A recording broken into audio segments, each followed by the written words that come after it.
what was the process like for you starting from high school through where you are currently? Yeah, so funnily enough, actually, when I was a freshman and sophomore in high school, I did not want to go into medicine. Like, I was under the impression that I would do anything but medicine. And then as I started taking more science classes, I mean, I always loved science and math. I just didn't know what I wanted to do with that. And so I started taking more classes. I took AP Bio, I did the dissections, and I did everything. And then, okay, like the thing that scared me most was dissection, and I'd already done it. And so then I was like, okay, let's do medicine. And so that's kind of how I decided that I was not against medicine. And then I was also studying for the Brain Bee, which is a high school competition conducted by the Society for Neuroscience.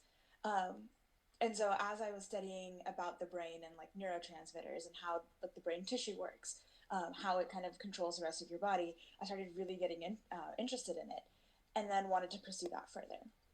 So then I still at this point wasn't really sure whether I wanted to do neuroscience research or I wanted to go into medicine. And so when I applied to college, I applied as a biology major, and I also as a computer science major because I've done some research projects in high school, um, which got me introduced to the field of coding. And I was very interested in how we can blend like biological science with computers. And so I kind of majored in both. So as I was doing different research opportunities in college, which is mostly consists of you emailing professors, emailing principal investigators to their labs. And then I had some experience doing genetics research. I had some experience doing neuroscience research, and also like hospital volunteering and kind of being shadowing doctors, reading more about psychiatry and neurology. I decided that neuroscience research, at least bench research, like working with mice and looking at brain slices, that really wasn't up my alley, wasn't something that I enjoyed doing. And so that focused my energy into I wanted to become a doctor and and I still do want to be part of research, but I'm focused more on clinical research and looking at how different treatments affect people, and not so much the basic science research where we're looking at animals or cells. Does that answer the question, or did you want more along the lines of like you take the? So how did you know that you wanted to go down the medical path? You kind of referenced this in your previous answer as well, but our the person who asked our question was trying to figure out what career they want to pursue. They're still trying to decide before college apps. So Yeah. Yeah, go ahead. So my advice to all of you at this time, regardless of whether you're like in ninth grade or in 12th grade, is really keep an open mind, because a lot of people think that you have to decide before college what you want to be, and you really don't. While it's helpful to have some idea of whether you want to do like work or art related work or like more science related work, just because it helps you start focusing on the classes that you want to take from the get go, there's enough overlap in your gen ed requirements from most colleges that you have a little bit of leeway, that you don't have to decide right now. So, like I said, for me, until I'd taken some of the AP Science classes and gotten past some of my perceived inhibitions or perceived things that I thought I wouldn't like, that didn't really end up doing that way.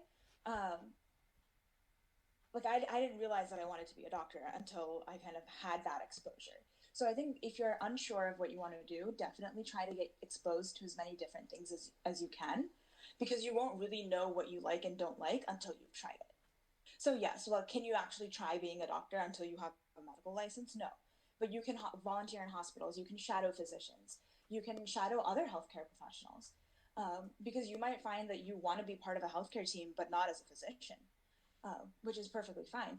And so I would try to do internships, try to volunteer, try to get yourself exposed to as many different types of classes and different types of careers as possible, and then make your decision. I also see in the chat along these same lines, like, can you study two different things at the same time in college? You can. It can take some planning, and depending on the degrees that you want to pursue, it may or may not be possible to do it in 4 years. but you can do it. Like I did computer science and biology by the AP credits that I kind of transferred over from Green Hope to UNC. But even if you didn't, you can make it work. Worded, but I'm guessing, can you take college courses while you're in high school? Like, what's the deal there? Yeah, you can. You'll have to pay for it. Obviously, you won't be paying like full tuition, because if you're not a degree seeking student at the university and you're not fully enrolled full time, then you have to pay for it by credit hour, and like that's logistics, depends on the university. But you certainly can take college classes as long as you have the prerequisites. For example, I took Calculus 3 from NC State while I was a senior in Green Hope. And so depending on how your scheduling works and what your high school admins are going to approve or not approve, you can get yourself approved for early release as a senior. Potentially as a junior, I'm not really sure what the rules are now, but you can get yourself early release from a period in high school and then use that time to take the class in college. I will warn you, your college classes don't necessarily follow the same time as your normal your high school classes, and so you might run into some problems there, and you'll obviously need to get approved. If you want to take a class in addition to a full high school schedule, then that's completely up to you. You can sign up for those classes. But so you can. It just depends on the class, and do you have the prerequisites? So this is kind of like a multi-step question. So I'll start off with the earlier ones from your high school career. So how's your college application process, and along with that, your preparation to become valedictorian, and the steps that you took to become valedictorian? Can you go over what specifically they were you recommended, especially now, given that they don't actually give out valedictorian anymore, but they still give out class rank 1, 2, and 3? What would you recommend there? And after that question, the follow-up question from the same person. How do double majors work, and why did you decide to choose the specific double majors that you chose, which are quantitative biology and computer science? Okay. So starting with, there was a lot. So Sashank, tell me if I miss anything, and I'll add back in at the end. So starting with the high school career, planning my classes and becoming valedictorian. I didn't know that I was going to be valedictorian until picking my senior year classes, and even then, it's not a sure thing. So I did not do anything in picking my classes to make myself valedictorian. I picked the classes that I wanted to take, and I did some crazy things that I don't think they're allowing you to do anymore, but I did some crazy things such as tripling up in science classes in freshman year, because I wanted to get rid of honors bio, chem, and physics, so that I could then take each of the AP classes for those without having to double up on the AP classes. And so I was able to maneuver my schedule that way. But beyond that, I did not do anything for the sake of becoming valedictorian. I just kind of tried my best. You try your best. You study as much as you need to perform on the exams and in the projects, while not you don't give up sleep, because sleep is important for your health. So I always made sure to sleep. I tried my best, and I was involved in the community otherwise. When I came to my senior year, I did. I kind of had a couple different options in front of me for what classes that I wanted to take, and I couldn't really decide what I wanted to do. And at that point, I kind of knew that if I picked my classes right, I might be valid. And so using that information, that was just one factor that went into my course picking for my senior year. And it so happened that, at the end of the year, I did end up valedictorian. I do not recommend you changing your course schedule in order to be valedictorian, especially now that they're not giving you that designation. You take what you want to take, and take what you want to take without overloading yourself, and make your decision independent from what your friends are doing. Do not, I have seen my friends be burned by this. I've seen multiple classmates be burned by trying to take classes just because everyone else is. Right? if you're not interested in the class, like everyone takes APES. I did not take APES because I was like, I have zero interest in that field. So if you're not interested in something, don't do it. And don't do classes just because everyone else. That's my spiel on high school classes. Now, okay, Sachan, can you repeat what the question was about college? Right. So, one question was about the application process and just any details that you want to include on that, and then the info on your actual college career was how do double majors work, and why did you decide to choose a double major in the first place, and then why did you choose biology and computer science? Okay, so so the college application process is you fill out the Common App, right? This is a program that opens in the summer. So like when you're a junior, after you finish your 11th grade, that summer the Common App opens for you, and you can like put in all of your demographic data, your parents' education levels, like blah blah blah, and then it comes to the essays. The essays are kind of the meat of the application. And so you'll have one Common App essay, which is like a 500-word essay, if I remember correctly. And then each school that you want to apply to will have their own specific short answer prompts. And so you kind of just follow the directions, you fill out the prompts, and you submit your transcript, your extracurricular activities, letters of recommendation, your essays to each of the schools. And if the schools want anything else, like some of them take an art supplement, some of them take whatever other supplement that they want to take. Of course, your SAT, ACT, any other like AP scores that you want to submit. And so you kind of like submit all of that information. And then a few schools, I don't know if they're still doing this, but when I was in high school, like a couple schools would schedule you for an interview with an alumni. And so you do the interview, and then some schools give everyone an interview. Some schools will first look at the application, depending on the application, then give you an interview. And then you kind of go from there. I would highly recommend that you do campus visits, especially for your like top few programs that you think you're going to get into, just because sometimes the deciding factor for you will become like the culture of the university, and I think that's an important factor. Especially like when you're going from college to medical school, it's a similar application process, a bit more grueling because there's a lot more essays, and you take the MCAT, which is kind of like it's a medical college admissions test, and it covers different subjects. And it is somewhat similar to the SAT, but you need subject knowledge. It's not just, you can't just show up there.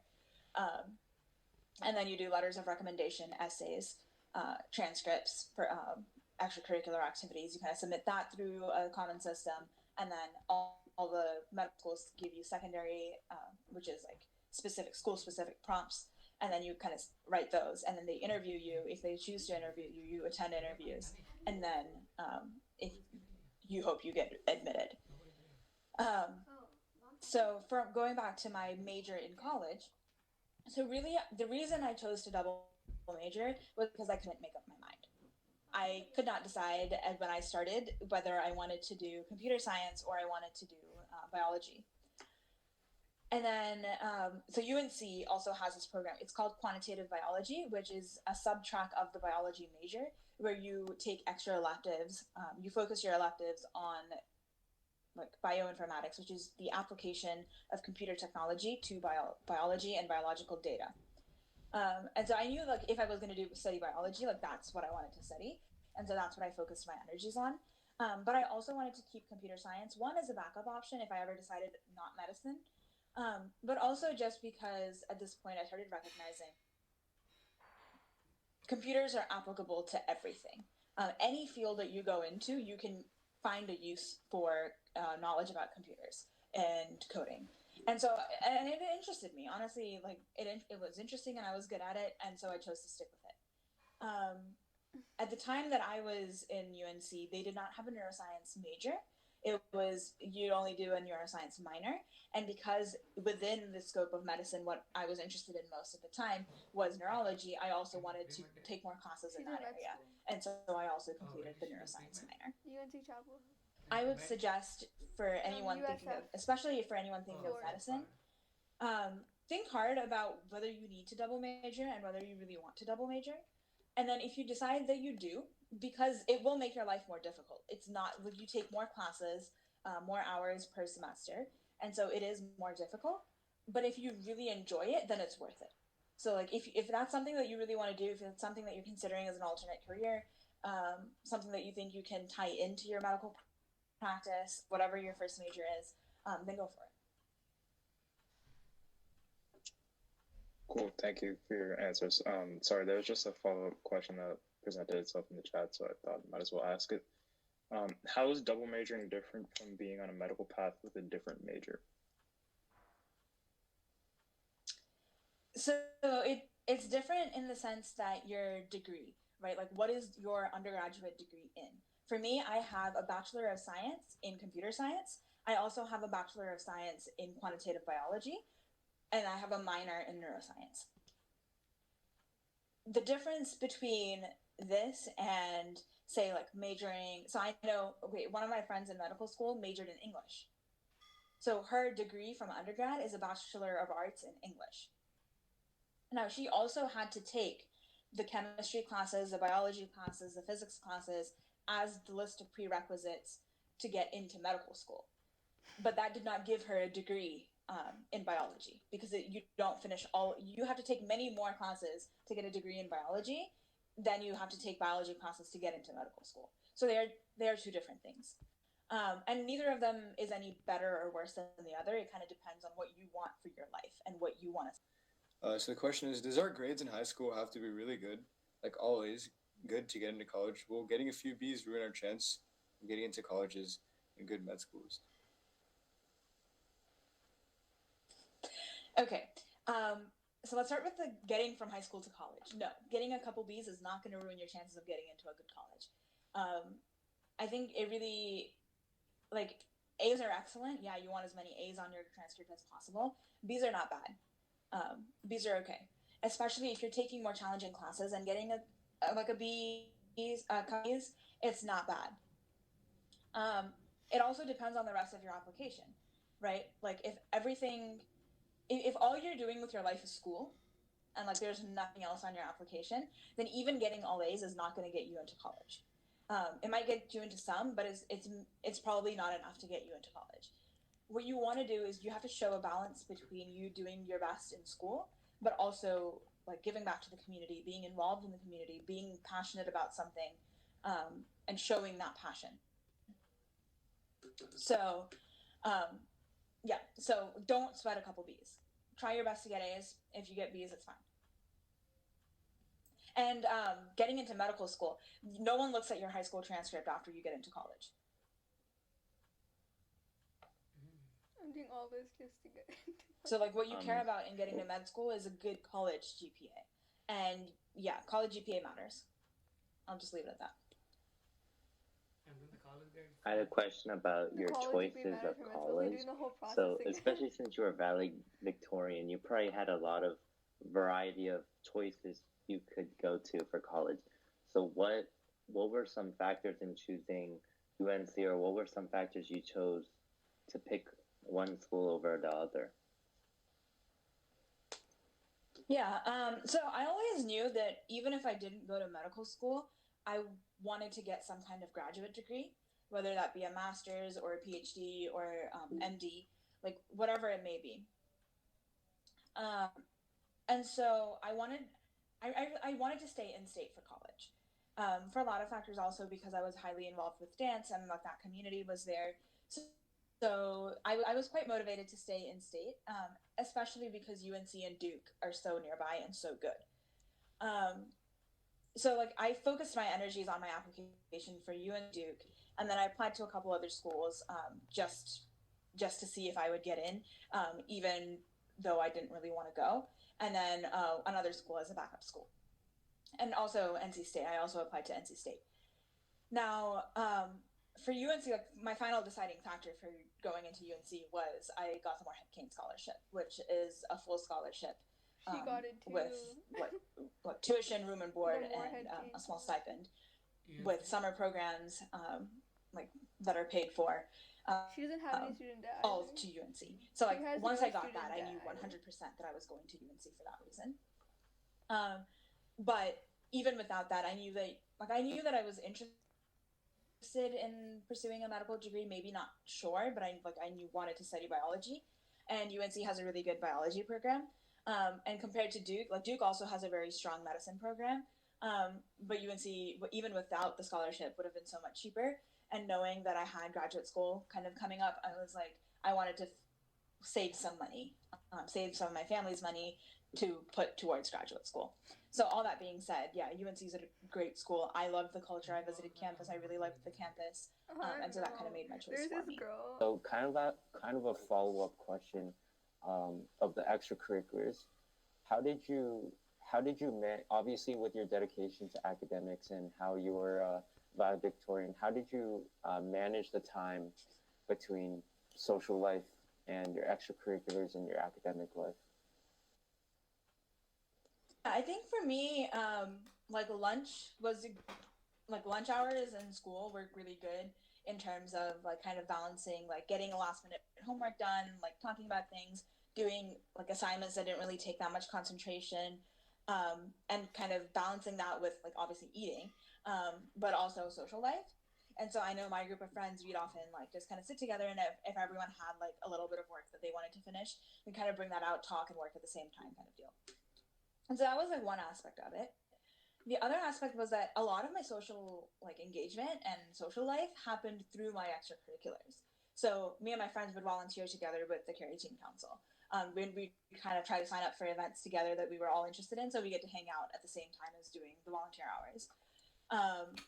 With dance, like I had my group of dance friends, so every time we'd have dance, either class or rehearsal, whatever, we'd hang out together, or we'd get together to practice and then also hang out a little bit. And so multitasking becomes a thing. Like you need to find sources of enjoyment in what you do, because then it's not work, right? It's something that you enjoy. That goes for classes too. Like if you're taking classes that you enjoy, then you're that much more likely to want to work on them and then therefore do well. That doesn't mean you can get out of classes that you don't want. It's just where you have the choice, pick things that you like. And so that's kind of how balancing everything came out. The other rule that my parents kind of had was that I wasn't allowed to sacrifice sleep. And so they kind of pretty much enforced like enough sleep every night, for the most part. And I think that was good because it forces you to be more efficient throughout the rest of the day. And so planning, like kind of looking at the week as a whole, looking at like what are your busy days, what's coming up. And so rearranging your things so you're not procrastinating too much, making use of the weekends, and then, finding the sources of enjoyment in what you do. So like to a follow-up question to the curriculars that you did in school, how, when you interview for college or type in your comment app, how do you portray your extracurriculars and what you did? Like how do you prove that you did it? So can someone say that they did 250 hours when they only did like 200? So how would colleges like know? Yeah, so it's kind of the honor system, in the sense that you kind of put in what you do. The thing there is if they don't think that you did what you're saying that you did, because when they do talk to you, when they see your essay, you can tell whether someone is just like randomly making up stuff or whether they actually did it. And if you've put in 250 hours into something, you probably have a couple stories to tell, or you have a story to tell about what it means to you and why you care so much. Why are you investing 250 hours? And so that's kind of how they look at that. The caveat is if they ever doubt that you did what you did, they will ask for proof. They will see like, okay, so like you're saying that you did 200 hours through such and such club. Can you have someone verify that you did it? Right? Or like if you're like spending half your life in one activity, it's kind of odd if you don't get a recommendation letter from that activity. So you can kind of prove what you're doing by your choice and recommendation letters, and just like don't lie on the application, because if you lie on the application and you're caught, your life will become miserable. Like it's not going to go well for you after that. And so yeah, that's kind of that. How did you get the opportunity to be a part of research at Duke? Was it just like a simple application process, or did you know anybody at Duke when you were, trying, like, applying? How did it go? Yeah, so I kind of got lucky in that, so I'd done the application process and gotten into the Pittsburgh Academy, and like the professors that I worked with in the bioinformatics department at Pittsburgh had connections to another professor who worked at Duke, and so they kind of put me in contact with this other professor, and then I emailed them and was like, oh, look, I worked here last summer, and I'm interested in like finding more projects. Is there anything that I can get involved in? And these are like the skills that I have, or like this is what I've taken. This is kind of what I'm interested in. Is there any kind of opportunity that fits? And then it worked. It turns out that like, yeah, they did have space for a high school student to like kind of learn and help out on a project in that department. And so I got in. I like interviewed with the PI, and they like kind of liked what I was saying, and they liked my experience. And I said, yeah, okay, come in, like, we'll see what we can teach you and how you can help. And that's kind of how that went. For anyone who doesn't already have that kind of connection, I would say look up the faculty online. Like, all the universities have their faculty who are involved in research online. Look up the faculty. There's emails that are available. Just start cold emailing a ton of people. You might have to email like 10 professors to get one response, especially as a high school student. Because even as college students, you typically have to email 5 to 6 professors before one will respond. And so if you're interested in research, that would be my advice.